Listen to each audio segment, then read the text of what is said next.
नमस्कार, न्यूज 21 देख रहे हैं आप और मैं हूं आपके साथ अखिल। बिहार की बड़ी खबरों में बात करेंगे। जिले में गंगा का जलस्तर खतरे के लाल निशान को पार कर चुका है, जिससे शहर के सभी 32 घाट जलमग्न हो गए हैं। रामरेखा घाट समेत कई घाटों पर गंगा का पानी तटवर्ती घरों के बेहद करीब पहुंच गया है, जिससे स्थानीय लोगों में भय और बेचैनी का माहौल है। शिवपुरी मठिया मोड़ के पास मृत नहर क्षेत्र में पानी का दबाव तेजी से बढ़ रहा है। बक्सर कोइलवर तटबंध पर भी कई जगह खतरा मंडरा रहा है। सहायक नदियों और नहरों का उफान भी विकराल रूप ले चुका है। इस संकट की घड़ी में समाजसेवी लोग आगे आए हैं और बाढ़ पीड़ितों को राहत सामग्री उपलब्ध करवा रहे हैं। प्रशासन की सक्रियता अब अग्नि परीक्षा पर है। बक्सर से धीरज कुमार की रिपोर्ट। भागलपुर के पीरपेंती में अडानी ग्रुप को 2400 मेगावाट की बिजली परियोजना की मंजूरी मिल गई है। इस परियोजना में करीब 25,000 करोड़ रुपए का निवेश होगा, जो बिहार के इतिहास में अब तक का सबसे बड़ा निजी निवेश है। परियोजना में सुपर क्रिटिकल तकनीक पर आधारित 800 मेगावाट की 3 इकाइयां लगेंगी। सरकार अगले 33 वर्षों तक 6.08 रुपए प्रति यूनिट की दर से बिजली खरीदेगी। इससे 1500 लोगों को रोजगार मिलेगा। 1000 एकड़ जमीन अधिग्रहित हो चुकी है और झारखंड के राजमहल से 12 मिलियन टन कोयले की आपूर्ति तय है। यह प्रोजेक्ट बिहार की ऊर्जा जरूरतों को पूरा करेगा। भागलपुर से राहिल सिद्दीकी की रिपोर्ट।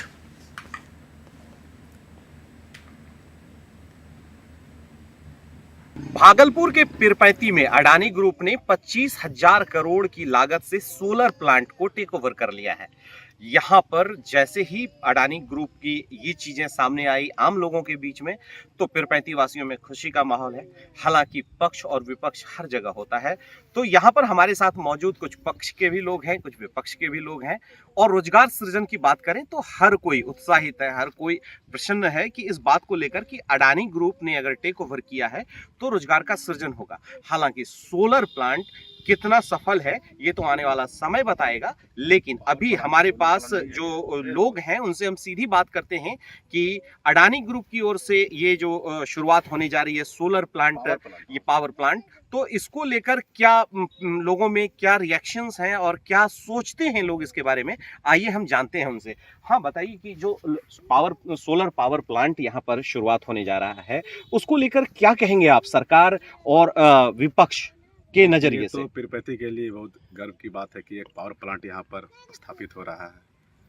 और सबसे बड़ा मेन मुद्दा है कि ठीक है, जो होना है पैसा भी अलॉट हो गया, सारा चीज़ हो गया, लेकिन यहाँ पे जो ज़मीनी मुद्दा है जो अभी तक क्लियर नहीं हो पाया है, जो सॉर्ट आउट नहीं हो पाया है, वो है कि किसान का मुआवजा। वो अभी भी भूअर्जन में लंबित है मामला, क्योंकि आप जिससे ज़मीन ले रहे हैं आप उसको मुआवजा प्रॉपर आप दे नहीं पाए अभी तक, जो कि अभी आधा लगता है कि आधे लोगों का मामला भूअर्जन में लंबित है।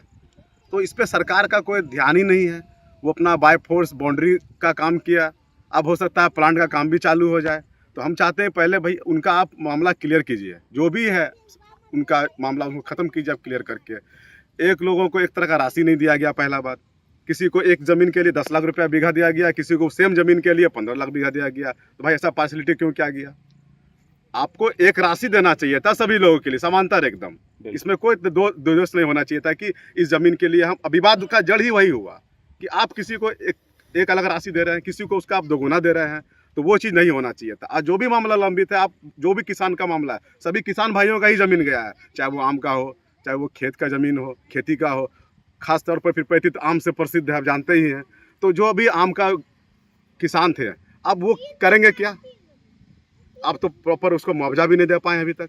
तो जो भी मामला लंबित है, ज़मीनी स्तर पर जो भी परेशानी है, उसको सरकार को हाईलाइट में लेके काम को करना चाहिए। बिल्कुल बिल्कुल सही है। ये बात बियाडा कहलगांव में भी इस तरह लगातार किसानों की शिकायत आ रही है कि आज तक उनके ज़मीन जो है उनका मुआवजा नहीं मिला है, खेती भी नहीं कर पा रहे हैं।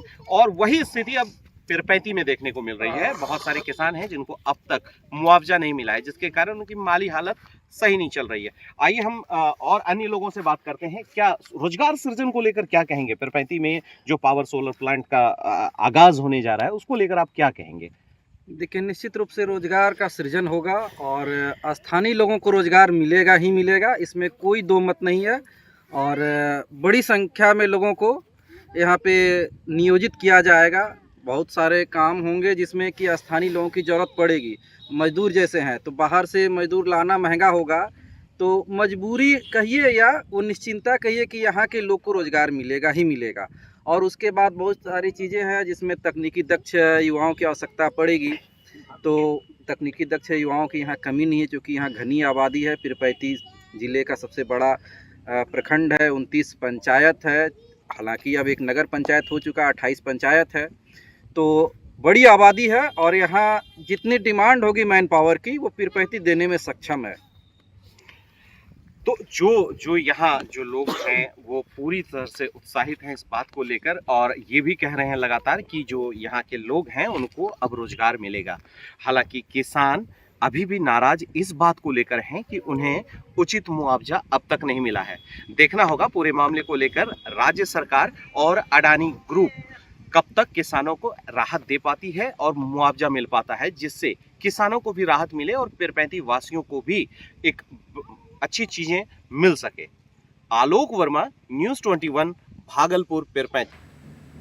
दरभंगा के उजेना गांव में बुधवार को तेज प्रताप यादव के आगमन पर माहौल पूरी तरह सियासी हो गया। पाग, चादर और मालाओं से स्वागत के बीच तेज प्रताप ने मंच से तेजस्वी यादव को अगला मुख्यमंत्री बनने का आशीर्वाद दिया। उन्होंने कहा, भले ही पार्टी निकाले लेकिन हम जनता के साथ हैं। तेज प्रताप ने एनडीए सरकार को कानून व्यवस्था के मुद्दे पर घेरा और कहा कि इस बार का चुनाव एनडीए का आखिरी होगा। पूर्व मुखिया मणिकांत यादव ने टीम तेज प्रताप में शामिल होने की घोषणा की और तेज प्रताप को जमीनी नेता बताया। दरभंगा से राहुल चौधरी की रिपोर्ट। देखिए, हम राजनीतिक हम बाइक हार्ट सबसे कनेक्ट होते हैं। जी जी, तो क्या हार्ट सबसे कनेक्ट होते हैं। राजनीतिक जिनको करना होता है वो करते हैं। आपने स्टेज पर देखा होगा। तो क्या इस बार दरभंगा के हाई घाट से अपने उम्मीदवार को अब उतारेंगे? जो भी नौजवान पूरे बिहार के जिला में कहीं भी जाएगा, जहाँ से इच्छुक होगा, जो नौजवान काम करता होगा, खून पसीना बहाता होगा, वैसे नौजवान को हम चुनने का काम करेंगे। पत्रकार बंधु को बहुत बहुत धन्यवाद जो आप लोग अपना कीमती टाइम दिए, और आपके माध्यम से, चैनल के माध्यम जो भी दर्शक देख रहे हैं उनको मेरा नमस्कार, प्रणाम। मैं मणिकांत यादव, पूर्व मुखिया ग्राम पंचायत रवच्छी, सब मुखिया संघ प्रखंड महासचिव, सब पूर्व प्रत्याशी हायाघाट विधानसभा। आज जो कार्यक्रम था, भाई तेज प्रताप यादव जी आए हुए थे। व्यक्तिगत उनसे रिलेशन में 2020 से था। रात में अचानक बात हुई, बोले दरभंगा आ रहे हैं, फिर बोले आपके क्षेत्र आएंगे घूमने के लिए। बिल्कुल, आपका घर है। और मिथिला का जो रीति रिवाज होती है, जो हमारी मिथिला की पावन धरती पे ये मिथिला की रीति रिवाज होती है, मैं उनके अनुसार उन्हें बुलाया, मैं सारा व्यवस्था किया। यहाँ के क्षेत्र के तमाम जनताएं जो हजारों की जो संख्या में थी, आप देख, तो उस कार्यक्रम में उनको मैं जो भी होता मिथिला के रीति प्रचार अगर से मैंने सम्मानित किया। यहाँ के जनता भी उन्हें सम्मानित किया और आशीर्वाद भी दिया। श्रावण मास अपने अंतिम दौर में है और विश्व प्रसिद्ध श्रावणी मेला भी समाप्ति की ओर है। सुल्तानगंज से देवघर जाने वाले कांवड़ियों की संख्या कम जरूर हुई है, लेकिन उनकी आस्था और जोश में कोई कमी नहीं है। शांतिपूर्ण वातावरण और प्रशासन की बेहतर व्यवस्था ने श्रद्धालुओं की यात्रा को सहज बनाया है। कांवड़िया पथ अब भी बोल बम और भजनों से गूंज रहा है। भक्त बाबा बैद्यनाथ के दरबार की ओर बढ़ते हुए जलाभिषेक को लेकर उत्साहित है। कांवड़ियों की अटूट आस्था बता रही है कि श्रद्धा न भीड़ से न समय से, बस दिल से होती है। भागलपुर से आलोक वर्मा की रिपोर्ट। लखीसराय पुलिस लाइन स्थित प्रशिक्षण केंद्र में नवनियुक्त प्रशिक्षु सिपाहियों के मेस, बैरक और आवासीय सुविधाओं का निरीक्षण डीआईजी राकेश कुमार ने किया। उनके साथ एसपी अजय कुमार भी मौजूद रहे। डीआईजी ने महिला व पुरुष जवानों की परेड की सलामी ली और कहा कि परेड जवानों के अनुशासन, स्मार्टनेस और कर्तव्य बोध का आधार है। परेड से जवान न केवल सावधान और विश्राम जैसे अभ्यास सीखते हैं, बल्कि वर्दी पहनने, बातचीत के तौर तरीकों और वरिष्ठों का सम्मान करने जैसे मूलभूत गुण भी आत्मसात करते हैं। भोजन की गुणवत्ता की भी बारीकी से जांच की गई और बेहतर सुविधाओं के लिए पदाधिकारियों को दिशा निर्देश दिए गए। लखीसराय से संतोष कुमार गुप्ता की रिपोर्ट।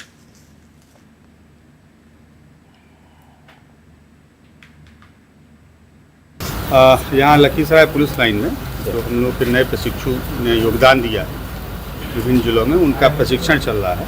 यहाँ पे कुल 205 पुलिसकर्मी हैं जिनका प्रशिक्षण चल रहा है, जो सीवान जिला बल के हैं। तो प्रशिक्षण की क्या गुणवत्ता है, आवासन की कैसी व्यवस्था है, उनके भोजन का प्रबंध कैसा है, आउटडोर इंडोर क्लासेस कैसी चल रही हैं, क्लासरूम की क्या कंडीशंस हैं, इन सबको देखने के लिए मैं यहाँ आया था। और इस दौरान जो है जो प्रशिक्षु हैं उनके साथ में इंटरेक्शन भी हुआ और ये पुलिस सभा भी हम लोगों ने आयोजित की। और जो थोड़ा बहुत समस्याएं प्रकाश में आई हैं उसको हम लोग बहुत जल्दी सॉर्ट आउट करेंगे। सरकार की 125 यूनिट मुफ्त बिजली योजना को लेकर बिजली विभाग ने जन जागरूकता अभियान तेज कर दिया है। कैनोपी लगाकर लोगों को बताया जा रहा है कि हर घरेलू उपभोक्ता को हर महीने 125 यूनिट बिजली मुफ्त दी जा रही है और इसके लिए किसी आवेदन या शुल्क की जरूरत नहीं है। कनीय विद्युत अभियंता सुशील कुमार ने कहा कि योजना स्वतः लागू हो चुकी है। साथ ही उन्होंने ठगी से सावधान करते हुए कहा कि कोई कॉल, मैसेज या लिंक बिजली विभाग की ओर से नहीं भेजा जा रहा है। जानकारी या शिकायत के लिए उपभोक्ता टोल फ्री नंबर 1912 पर संपर्क करें। मधेपुरा से अमन आनंद की रिपोर्ट। बिहार सरकार के द्वारा यह घोषणा किया गया, अब उपभोक्ताओं को लाभ भी मिल रहा है। जो घरेलू उपभोक्ता है, जो अपने घर में उपयोग कर रहे हैं, उनको 125 यूनिट तक कोई भी बिजली बिल नहीं देना, ना उसको फिक्स चार्ज लगेगा, ना इलेक्ट्रिक ड्यूटी लगेगा।